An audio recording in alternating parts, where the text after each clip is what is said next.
मी विशाल भगवान चव्हाण. आमच्या आजी कैलासवासी रुक्मणबाई एकनाथ चव्हाण यांचे आज सकाळी वृद्धापकाळाने निधन झाले.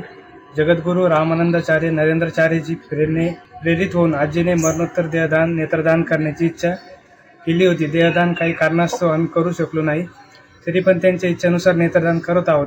संपूर्ण चव्हाण परिवार सहमतीने शासकीय वैद्यकीय महाविद्यालय छत्रपती संभाजीनगर येथे सुपूर्द करत आहोत. त्यांच्या इच्छेनुसार नेत्रदान रूपी संकल्प पूर्ण केल्याचं आम्हाला मनस्वी समाधान आहे. जय श्रीराम. नमस्कार, मी डॉक्टर अर्चना बरे. मी प्राध्यापक व विभाग प्रमुख नेत्रशल्य चिकित्साशास्त्र शासकीय वैद्यकीय महाविद्यालय छत्रपती संभाजीनगर येथे कार्यरत आहे. जगद्गुरू रामानंदाचार्य नरेंद्र आचार्य यांच्या प्रेरणेने आज कैलासवासी रुक्मणबाई एकनाथ चव्हाण यांनी मरणोत्तर नेत्रदान केलेलं आहे. या संप्रदायाने आज पूर्वी देखील अनेक लोकांनी ते नेत्रदान केलेलं आहे. तर या प्रेरणेने समाजातील इतर नागरिकांनी देखील मरणोत्तर नेत्रदान करावे असे मी सगळ्यांना